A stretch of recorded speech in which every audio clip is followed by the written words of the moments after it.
Welcome to A Balanced Life with Dr. Jacquie here at Black Star Network. We are truly moving into territory and area as it relates to balance, where oftentimes we are unclear, uncertain, and without direction. As we are moving into October with breast cancer awareness and then later into November with caregiver engagement, these are the things that happen in our lives that literally throw us off center. They cause us to, really question and pause. Are we prepared and are we ready? But one of the things that I've discovered as we've all in life at some time or another, some point or another, will be hit or faced with something unexpected. I've discovered that you never really know how strong you are until you're put into a situation, a crisis, or some type of life event that causes you to dig deep, settle down, and focus in on what really matters most in our lives.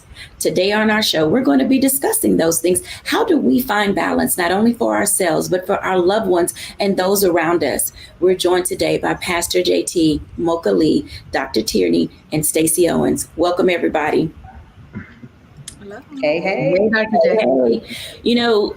This is one of those subjects and times where we say to ourselves, are we ready and are we prepared? In each of our lives, we can equally say that we have either known someone, know someone, or have been in that situation personally ourselves where we get something unexpected. And usually when people hear the C word, the cancer word, everybody just pauses. Like we literally hold our breath and wait. Like, what did the doctor say? What is it that you need to do? How can we help? And there are times where we really don't know what to do. And the first question that I want to get to today is, how do we ourselves hold it together when we hear of the unexpected as it relates to health? Mocha Lee. Ooh, you starting with me. I am starting with you. I'm glad you're starting with me, Dr. Jacquie, because since we are talking about Breast Cancer Awareness Month and, the C word, I have to let you guys know that my mom is actually a survivor. Hers was cervical cancer. And I was in college at the time, so I wasn't really around a lot for her treatment. She's still alive, praise the Lord. But I will say what I learned from her is not to panic. Believe it or not, her and my dad just seemed to work through that thing as if, we're a team, we're going to make it. And she always told me, if I ever run into other cancer patients, it's a mindset, be positive, be positive. And I said, hey, I'm going to take that and run with it, because over the course of my fitness career, of course, I've had several clients dealing with treatment. And I was right there with them, like surprised that they even had the energy to work out during chemo. Of course, it was low impact. But I would say that hands down, I learned just to be positive through it all, even though it's easier said than done. And also no panicking, no panic. No. Pastor JT. I'll piggyback off of what Mocha said, kind of with a similar story, but the opposite. My father, he is a prostate cancer survivor. And amazingly enough, I always saw my dad as like a superhero figure. But it was when he championed the C word, it really showed me the grit and the determination that I always believed that he had. But one thing that I learned from him was to keep going. Now, being a pastor, I'm always going to suggest that in these moments, you fall back on your relationship with God or with a higher power or whoever you pray to. In that moment, I believe that prayer, meditation, it is key. But one thing that I learned from my father is to keep going. And I remember one day I was kind of angry at him because I wanted him to sit down somewhere. It felt like Jamel was the father and, Arthur Joe was the son. And I just couldn't get him to be still. And he looked at me and he told me, he said, if I slow down, if I stop, he said, cancer is going to get me. So I say, huh? He said, yeah. Say, the doctor say I got cancer, but I can't let cancer get me. And so he kept going, kept washing his car, kept cutting his grass. And when I still talk to people now about it, and this was in the infancy of our church, so many people don't even believe that he had it. But he is a survivor, and he taught me how to survive in life. Because while we are talking about the C word, there are some A words, there are some B words, there are some D words, there are some life words, some challenges that are going to come. But if we learn how to keep going, we'll get through it, and we'll be on the other side as survivors as well. Such wisdom. Dr. Tierney. So, like Pastor Jamel just stated, my father also had prostate cancer, and this was it was several years ago. I was actually still in undergraduate, finishing my degree. And so I was away. I wasn't at home. But the thing that really struck me, similar again to what Pastor Jamal just said, my dad just treated it like a cold or a sinus infection or any other kind of normal ailment, that we get from the doctor. He never once said anything about leaving here. He never once looked at it as something that could truly take him out. My father just celebrated his 80th birthday in August, and you would not think that he ever had cancer, at all. He still plays golf. He was playing golf the whole time, being the amazing Kappa man, that he is. But the thing that really struck me is that while we were the ones that were, kind of clutching our pearls, so to speak, he was looking at us like, what's wrong with y'all? I'm just, the doctor done said this, and this, and I know I'm gonna be all right. And we just gonna do what we got to do and just, keep it moving. And so his strength actually strengthened us, and it taught me how to approach, life in general. But when we start talking about things like cancer, breast cancer, prostate cancer, any of the cancers, to just look at it as this is just another dis-ease that we need to, power our way through, faith our way through, and get to the other side. Absolutely. Stacey. I'm going to, piggyback off of everyone else too, because my son, he actually was diagnosed with non-Hodgkin's lymphoma, and it came at a very challenging time in my life. I had a lot going on with starting a new business and so forth. And it was a sudden change for him as well. It just came out of nowhere. And I think for me, how I handled that sudden change was by gathering an understanding of it. Like, I didn't want to let fear kick in. You fear the unknown. And so I knew as long as I didn't understand what type of cancer it was, what type of effect it can have on your body, the more I didn't know about it, I feared that, or made the situation bigger than what it could possibly be. So I went within and started researching and just asking questions and just tried to build my knowledge on understanding what journey we were about to embark upon. And just like everyone else, the interesting thing is my son, he actually became the pillar that gave us strength because he made it up in his mind.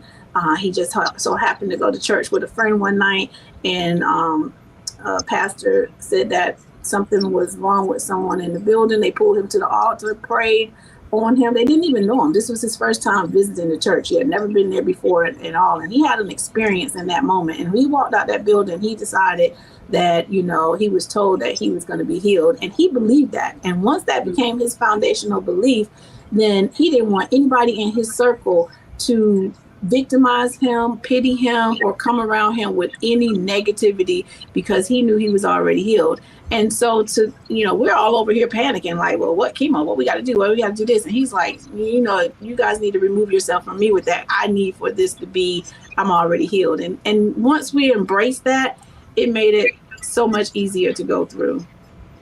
Each of you have said some things that I know will resonate with our audience. We've heard be positive, keep moving forward, mind your approach to what you are doing, get an understanding about it all. When we come back after the break, because I have a feeling our second segment is going to be a little bit longer, we want to talk about how faith and medicine are married when we're back after the break.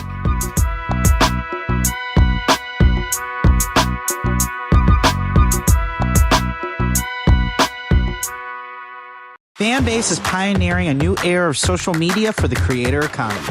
This next generation social media app with over 600,000 users is raising $17 million, and now is your chance to invest. For details on how to invest, visit startengine.com/fanbase or scan the QR code. Another way we're giving you the freedom to be you without limits.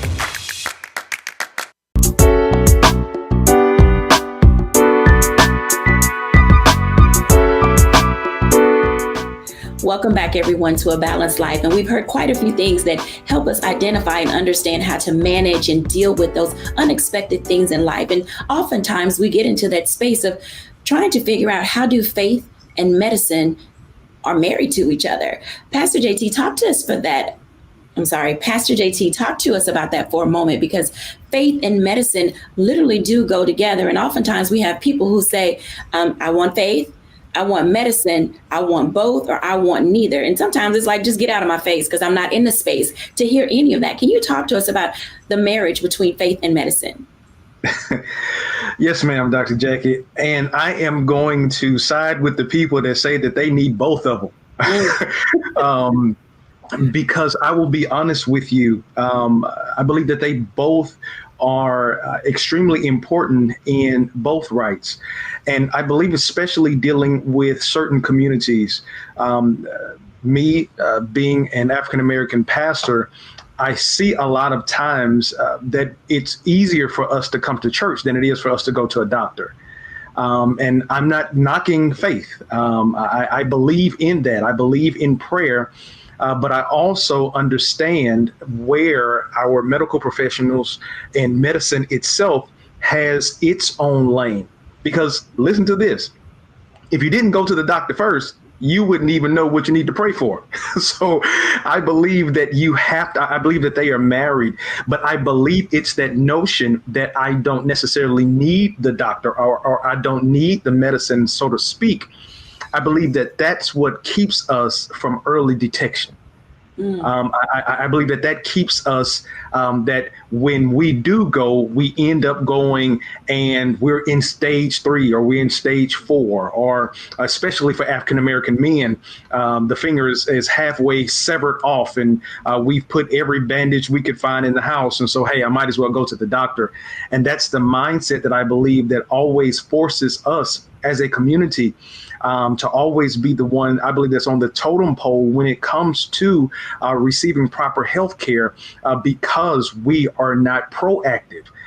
So I'm not taking anything away from faith, but I will say, as the young people will say, keep that same energy.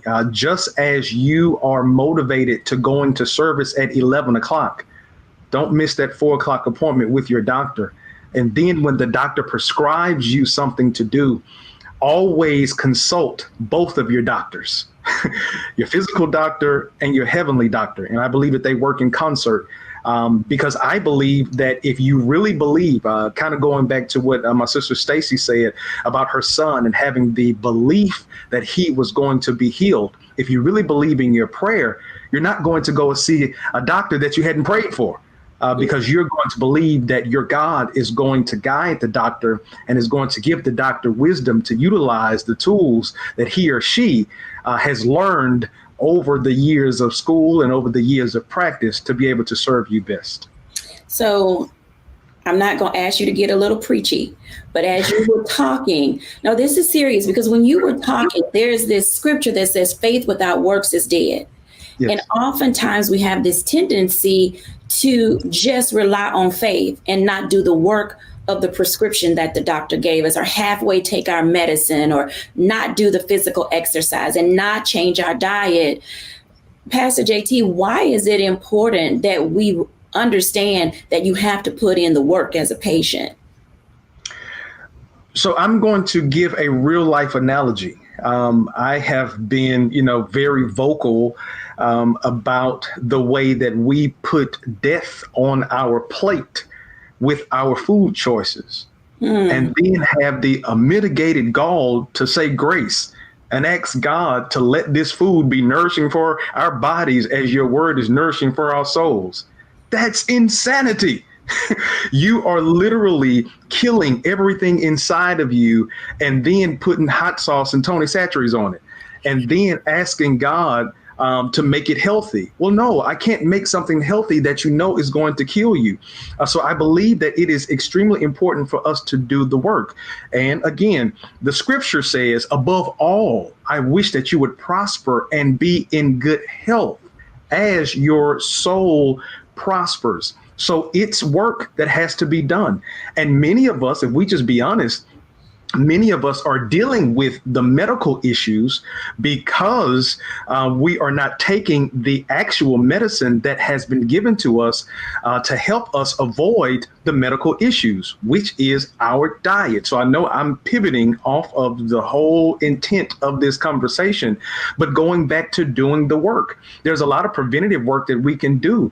But if we happen not to have done that preventative work, when we are prescribed things that helps us, even one of the issues that is prevalent in the African American community, hypertension. If we are prescribed to take medication, one of the things that we have to do in conjunction with taking the pills is we also have to look at our diet. So it's those things. There is no wonder drug. I've seen a few memes that have floated around. And there was a pastor, and I prayed to God that it's a joke, but there was a pastor that supposedly had performed this miracle in service where he said, belly be gone. Now, I'm going to be honest with you. God hasn't anointed me with that gift. But if God is giving people the gifts of belly be gone, I promise you, Dr. Jacquie, we're going to take this show on the road because I know it's a lot of people that would love for that to be the case. But work has to be done for us to achieve the life that I believe that we all have the opportunity to live. Now, I agree with that. And I'm going to bring Mocha Lee in because I know the Amen Corner is over there. And by the way, Pastor JT, thank you for quoting my favorite scripture, which was 3 John 2. Y'all can look that up. It was perfect. Now, Mocha, this is so true what Pastor JT is saying, because you have to put in the work. Now, a part of this is about cancer and about diagnoses and about sudden illnesses and preventative health. And all of these things can throw us off balance when we have not done our part. Talk to us about the value of physical fitness and well-being in preparation for whatever comes next in each of our lives. I mean, this is like the best message. I know every person watching this is getting something. Because do the work is huge. But I think maybe if you don't have to think of it as work, right? Because physically, our bodies are our temples. And Pastor JT mentioned prevention. And really, that's my job all day, every day for years. I'm helping people think, what can I do now to keep myself healthy so I won't have to get the diagnosis, So everybody knows about hormones. Yes. How about those endorphins? They're real. Endorphins are those feel-good hormones that your body creates when you're exercising. And it's linked to your mental health, right? Mm-hmm. So even if you are someone who's received some bad news about a diagnosis, you're going to have to figure out, how can I keep myself sane through all of this? So believe it or not, even though it might be, not the first thing you think of, you still want to move your body, which makes sense why we heard others attest to the fact that even the people who were dealing with the disease kept moving, because it's linked to your mindset. It's linked to those hormones and those feel-good endorphins and serotonin and dopamine, and all those hormones are in your body, and we trigger them with movement. So everybody's movement looks different. I'm telling you, most people can at least generally walk, yes. Then you have other people who like dancing and that whole Zumba craze and line dancing. It's movement. I know some people, 2 people in particular, who go up and down their stairs in their big old house because you're still getting your heart rate up. You're still moving. I just hope that people can start to understand that it really is a lifestyle. It really is a decision. When you wake up every morning, you're just thinking, what can I do to keep myself healthy? In addition to making the smart food choices, and that is move your body. You've got to listen to your doctor, just like Pastor JT said, because if they say get a mammogram, sisters. Go check your boobs because once you find things early, you can catch it, and it's going to be all right. You just don't want to be in denial. You just don't want to feel like oh, it's yet another thing I have to do. Just, believe that living a healthy lifestyle can work. And even if you have to take baby steps to get there, trust me, you will get there. And even this t-shirt I'm wearing is like a retro throwback from a fundraiser I did, Barbells for Boobs. We were just raising money to try to get more women to get mammograms. And this one was an intense workout. These were like clean and jerks. I don't know if I'm doing that these days. This was back in like 2011, but as long as you're working out and moving, and find some type of fundraiser or cause or walk. Susan G. Komen has plenty of walks. Do something to be active and to grab somebody else in the community and say, come on, let's do this, because we just have to encourage each other. That's really what it's all about. Absolutely right, because we're not in this alone. And oftentimes when we receive a diagnosis of any kind, and especially as it relates to cancers or breast cancer specifically, we do get into that mental health space of saying, oh no, why me? What's happening? What can I do? Dr. Tierney, talk to us about that for a moment, about how to get our mental health in order so that we can deal and find an approach in order to manage the diagnosis that we receive. Why is it important for us to get into that mental health space? I love that you pulled into the mental health piece, because as I was sitting here listening to Pastor JT and Mocha and you kind of have the conversation, something that I always, tell my clients is that, Jesus has done his work. He went on up to be at the right hand of the Father. And so now the way that we see our faith really walked out and, the miracles of things happening, it's through his people. We are the hands and feet of Jesus. So when we are thinking about, faith plus medicine, you have to look at it in terms of like your minister is the hands and feet of Jesus to help make sure that your soul, is in good health. The physician, the MD, they are the hands and feet of Jesus to make sure that your physical being is in good health. And then take us, the coaches and the therapists, we are the hands and feet of Jesus to make sure that your mental health is where it needs to be. Now, going back to that scripture, pray that you prosper and be in good health as your soul prospers. What we often do is we want to focus on one end of it, of the soul prosperity, thinking that will pull your physical and your mental health, into where it needs to be. But while they work in conjunction, God has equipped each of us, the hands and feet, the doctors and the ministers, to help to maintain or help you to maintain each one of these areas individually. So if you focus only on your soul prosperity, but you let your mental and emotional get cat raggedy, then all of it will end up, coming down altogether, so you have to focus on each of them. So as we're talking about this mental health piece, it is critical that we make sure that we are prioritizing our mental health along with our spiritual health, along with our physical health, because notice when I was talking earlier, I said diseases. A lot of the things that manifest in our body, they start here in our mind. So if my mental state is one that it is rife with stinking thinking and super negative, and I see the worst in every situation, it will eventually cause things to happen in our body.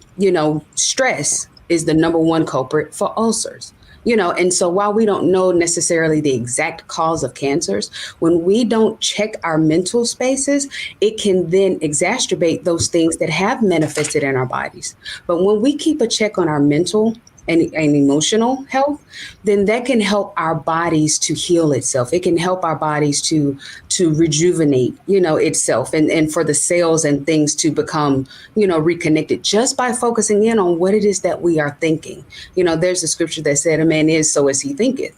So if I'm thinking, oh my God, I'm gonna die, I'm speaking death right then, just from what I'm thinking in my head, feeling in my heart, that's what's coming out of my mouth. So my body is gonna say, okay, that's what we're doing. All right, let's go ahead and, go on. So you have to make sure that your mental and emotional health is a priority, as well as your soul, spiritual health, as well as your physical health. They all work together.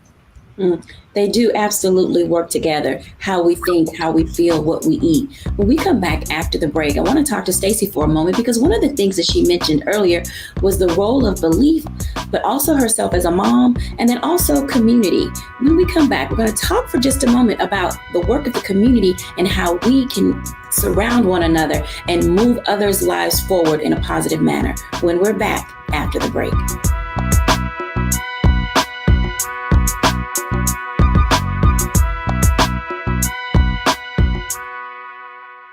Fanbase is pioneering a new era of social media for the creator economy. This next generation social media app with over 600,000 users is raising $17 million, and now is your chance to invest. For details on how to invest, visit startengine.com/fanbase or scan the QR code. Another way we're giving you the freedom to be you without limits.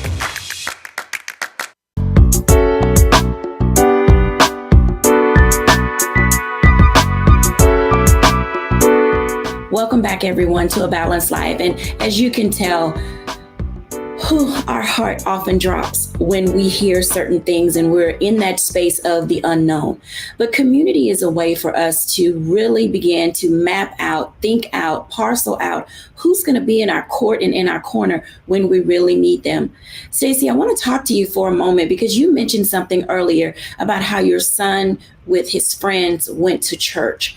And that is a part of community and not necessarily church, because not everybody that watches our show goes to church, but having friends and people in your space that identify with what you're going through.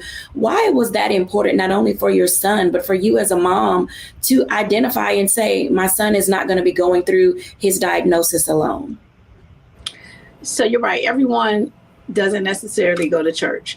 And at that stage in my son's life, he wasn't one that typically went to church. But God has a way of bringing to you just what you need right at the time that you need it, if you can only be open to it. And so his friends came in, and this was right early on when he got the diagnosis, and he was trying to process, the changes that was going on in his life. And so they just invited him to go to church. And for whatever reason, in that moment, he decided to take the invite. And when he went in, it was a different experience for him because, one, it wasn't a church that he had typically visited before. And then that whole, coming to the altar, being prayed for, and he was trying to figure out how did they even know, and that whole thing. And so he was just open to the idea. So I think it starts there with, just being open to allowing others to come in and help. And then for us, we were at the stage of determining who was our community. Who is that community going to be? And we started with the community of family first. So we first identified who was in the family, from the grandparents to myself to the siblings, who all was going to embrace and encircle him for this moment. And it was tough. When you bring that family community together at first, everybody's coming with their own perceptions of how things should happen, and everybody's coming with their own ideologies. And, me as the mother standing in the middle of it, I had to say, let's just stop and listen to what Zachary feel his needs are. Because as the grandparents, they were coming in, oh, wait, me sad, what are we going to do? And he was like, I just can't deal with that right now. I know grandma loves me, but and she can pray for me, but I just can't handle carrying the weight of her sadness. So I had to navigate that for him. I had to say to them, okay, he wants us to all be happy, and don't treat him like he's on a deathbed, because he feels like he's going to make it through this. So what is his needs? Can we hear each other? And then we reached out to, what is the outside community going to look like? Because like I said, I was just starting as an entrepreneur. So I had my staff, they were concerned about me. So I had to present myself in a way to say, if it was something that they could bring to the table to help, what am I open to? What do I need from them? Can I express what our needs are so that people can give you what you need? Is there a support group out there that you want to get in touch with? So you really just have to point out, let's identify these different communities, and then let's drive how our relationship is going to be with them. So having that sense of family as your community, how did it help you balance all of the things? You're running a business, you're writing books, you're, supporting students and other families. How does all of this level of conversation that you are having help you stay on pace with the goals that you had for your life? Wow, I could share the responsibility. I think the hardest thing for me as a parent was checking into my own emotions and letting go any guilt that I may have, because I was thinking, is it something that I could have done better? I mean, he was a young adult coming into this. Did I feed him the right foods? They were saying that the lymphoma was feeding off of the sugars, and he was a candy freak. I mean, he ate everything sweet and everything unhealthy. And I was like, oh God, was I a bad parent for not introducing him to some more vegetables? So you have to, one, balance your own emotions, let go of your guilt. And then I started addressing like, all right, how can my sister help with this? How can my mother help? What can you do? What is the thing that you can someone sit in on disappointment? Can someone drive him to disappointment? And allow that space for them to come in and help and just identify what strengths you can bring to the table. And then I also had to identify who's bringing garbage to the table. Because if you're bringing something to the table that's going to make this situation worse, then I have to find ways that you can help from a distance so that you didn't bring more stress to the circle. And that allowed me to free up some space so that I could come and still be able to work and do the things that I need to do in that circle. And believe it or not, my coworkers kicked up. They was like, why are you here? Go do this, go take care of this. So it sort of balanced itself out. I thank you for bringing this level of engagement to our dialogue and conversation today, because oftentimes people don't know how to approach what it is they're facing. And one of the things that you mentioned, and I'm going to ask everybody to weigh in on this, because you talked about having the hard conversations with people in our space who oftentimes bring, like you said, their own ideologies to the table. And I literally had written down the woe is me, component. And oftentimes I have to stop myself and make certain that I don't cast death on people. And I know that sounds crazy, but our first reaction sometimes to things can literally set the tone for how other people are going to respond to what it is they're going through. So everybody come back in for a minute and give us some words that we can use when it comes down to engaging, or when people invite us into their community. I think that's a great way to start this conversation. People will invite us into their community because we're in their sorority or fraternity, we're in their, fitness group, we're on Facebook together, we're in all of these things together. And oftentimes people share with us. What are some of the positive things that we can say to individuals to let them know that we've got their back? Mocha Lee. So I'm thinking of one client of mine in particular who, she's a mover and a shaker, just like everyone on this panel, just like a lot of my clients. The reason they come to me for fitness appointments is because they simply can't fit it in their schedule unless we have the appointment. And because she was a school administrator, I think at the time she was a vice principal. She knew she had an important role, but I think she was addicted to that role. And she felt like she always had to be busy and she always had to be, constantly on the run. And every time she came to see me for an appointment or for a workout, I say, hey, how's your day? She's like, girl, I'm so stressed. I'm stressed. It's stress. So one thing I had to do with this particular client is I just told her straight up, please don't say that word in this gym anymore. Because I honestly feel like it's just a negative thing for your body. It's a negative thing for your mind. And, again, I have to be the accountability person for a lot of my clients. And so I said, let's just not even say the word stress. And believe it or not, it was very difficult for her to do that. And so I said, maybe we can just reword it and say, wow, I've had a busy day, but I'm glad I made it here because now I'm going to unwind, because just like we were saying before on the panel, a lot of the stress just ends up feeding into toxicity in your body. So, that's just an example that just came immediately to my mind because I just never thought that would be my role as a trainer is also just to remind people of the mental connection there. And then always on the positive spin say, all right, come on, y'all, we got to get ready and train for the race, for the 5K, for whatever event we're going to do in honor of, a fundraiser or something to bring awareness to a cause. Absolutely. And then that gets people going like, oh yeah, I got to get ready. Let me go. It takes those levels of positivity. Dr. Tierney. So I think for be it you being invited into someone's space who may be dealing with an ailment, or if it is you that is the person that's dealing with the ailment. I think what Stacy said her son did is critical here. He set the tone. He said, this is how I feel, this is what I think, and this is the way that it's going to be. So if you're the one that has just received the diagnosis, then the onus is on you to set the tone to say, hey, I'm going to live. This is what's going to happen. I don't want any of this around me. Another word for this is boundaries. You set the boundaries for how you want to walk this journey out. Now, if you are the one that's being invited into this space, or a loved one has just received a diagnosis, then it's your job to take your cues from them.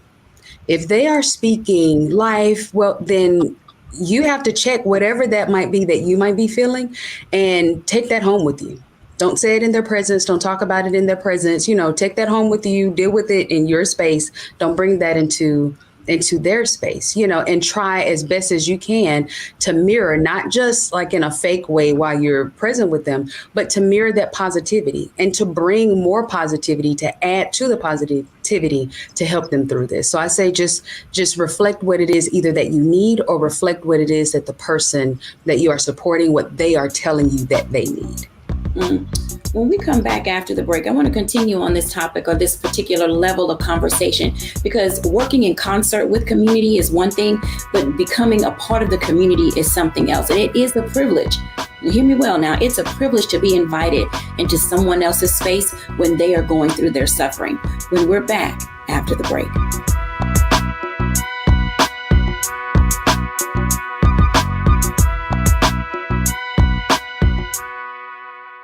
Fanbase is pioneering a new era of social media for the creator economy. This next generation social media app with over 600,000 users is raising $17 million, and now is your chance to invest. For details on how to invest, visit startengine.com/fanbase or scan the QR code. Another way we're giving you the freedom to be you without limits.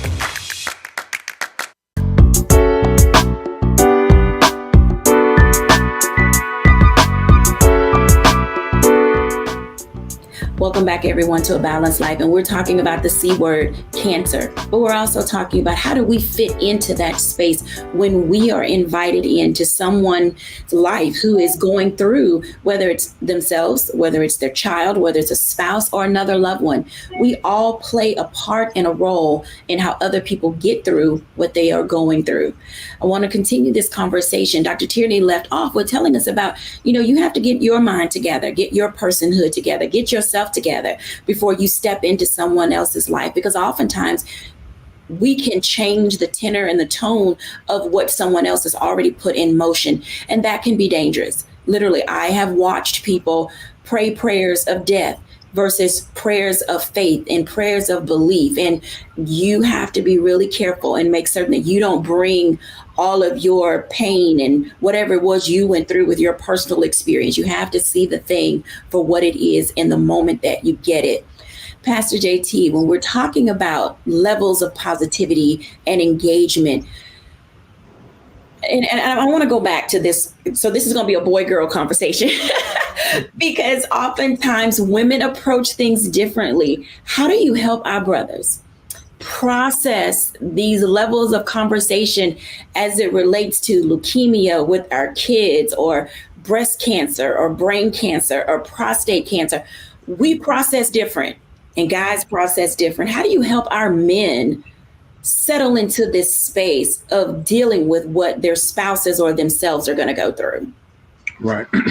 So typically, and I'll look at it in two respects. Mm-hmm. So if there is a man that has been diagnosed, typically this man stays manly, right? So he's not, oh, woe is me. He's not out shopping for his tombstone. He's going to show you how strong he is. He's going to go through it. But oftentimes in those moments of strength, we fail to be vulnerable. We fail to be transparent. And then sometimes we're so strong that we shut people out. And so then now, as people are attempting to come into our community, we have locks on all of the gates. And so then sometimes there is distance between you and the potential help that you could receive because of the macho bravado that I believe that so many men feel that they have to betray. So then in that instance, even as, we talked on the show several months ago about mental health with men, just really kind of breaking that dynamic down. So many men aren't really vocal about what they experience. So I really believe that it's about finding spaces where men can be safe. And they can be vulnerable, but still be seen as that man. But then I think on the other side, I think that if that man is in a relationship and his partner, his mate, has received the diagnosis, I think at that point, then you still have to adapt that same level of vulnerability. You still have to adapt that same level of empathy, so to speak, because now you're in a journey together and your mate, 9 times out of 10, is going to have a different response to the journey that you would have. And so then this is not the time to be critical. This is not the time to push too hard, but this is the time to be that help meet. Even in that position, I want to help you meet this journey head on, so we can be on the other side. So I think that it's an interesting mix, so to speak. But I believe that one of the greatest things in this moment for a man when he has received the diagnosis or his mate has received the diagnosis is humility and transparency. Humility and transparency are not easy for men. How do you broach those conversations? Because there are so many nuances of things of what uncle used to do, what cousin so-and-so used to do, what daddy used to do. How do you help children navigate, or do we not bring children into conversations? And at what stage should we do that? And, this generation, believe it or not, they are so wise. I mean, they are so intelligent. And I think, and this is just me from my perspective, and as I've seen, there are so many fights that we saw growing up that we didn't know was a fight. So we didn't even know. We just learned kind of, oh, wow, you were going through that? Wow, that was a struggle. But I think now in this generation, we have all, as parents, we have all accepted the notion of communication. It's not going to kill you. Talking to your children, letting them know the journey that you are on very well could be one of the greatest lessons that they will ever learn. I never forget this. My brother told me this years ago. Or matter of fact, when I was a teen, he said, Jamel, watch how you live. He said, because you may be the only Bible that a person will ever read. So as we're going through our journeys and as we are finding our faith and tapping into a strength that we didn't know that we had, this is an amazing opportunity to be a life teacher in front of our child. Because the worst thing that could ever happen is I went through a lesson and had to take the test and I barely passed. But because of my refusal to communicate to my child and give them the cliff notes, they go to the same test and they may end up flunking. Wow, such insight. I want to invite everybody back in because I'm thinking as we're, wrapping up this block, there's some words of encouragement that we probably need to give to our audience. Every now and then we do have a show that's a little heavy, and this may have been leaning on that side. So if you had to give a stay, what would you say people to stay doing or to stay with or to stay at? Because oftentimes people have a tendency to want to give up and give in and throw in the towel because I can't take it anymore. So what are some of the things we want people to stay? Mocha. I would love everyone to stay in the space of giving themselves grace and being patient with what they're going through, because naturally you're going to feel feelings of frustration and confusion, but just allow yourself to process the feelings and just stay giving yourself a pat on the back for just making it through another day and just go day by day. Absolutely. Dr. Tierney. Stay vigilant. After you get done giving yourself the grace, and I'm all about grace. I give us a ton of grace, and you feel what you feel, keep going. keep leaning in, keep pushing forward, keep that same energy, stay vigilant. Stacey Owens. What comes to my mind is live. That is your purpose every day, is to wake up and live the best day in the best moment that you can possibly live. So with cancer, live. With uncertainties, live. With any kind of disease, live. Just wake up every day and make the best of what you're going through and find a way to continue to live your best life. Pastor JT. So I'm going to go on and be real churchy. I'm gonna say stay prayerful. Because in our prayers, two things are happening in our prayers. One, we are praying and we are requesting. So we are requesting that patience. We are requesting that vigilance. We are requesting that healing. We are talking, but then in that moment, we are being talked back to. And oftentimes that talking back to is not telling you anything new. It's reminding you, man, you went through that. And if you went through that and came out of that you thought that you weren't going to come out of, you're going to take this and you're going to take it on the chin and you're going to keep on going. You're going to bounce right back up and you're going to win and you're going to be successful. You're going to champion this. Prayer is a dynamic tool. So I want to always say, stay prayerful. When we come back after the break, I'll give my reflections. But prior to that, let me just say, in life, as we're going through things, we oftentimes are invited into spaces that we never thought we would be. So when is a good time to get yourself ready to become a part of someone else's village, to become a part of someone's community, to get out there and lend a hand? The time is now. Mocha said it. You have to be physically fit. Pastor JT said it. You have to be spiritually fit.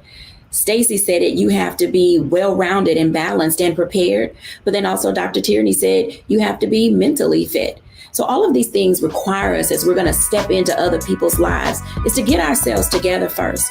When we come back after the break, I'll give my reflection.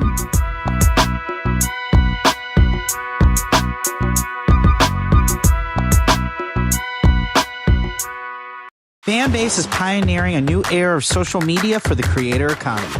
This next generation social media app with over 600,000 users is raising $17 million, and now is your chance to invest. For details on how to invest, visit startengine.com/fanbase or scan the QR code. Another way we're giving you the freedom to be you without limits.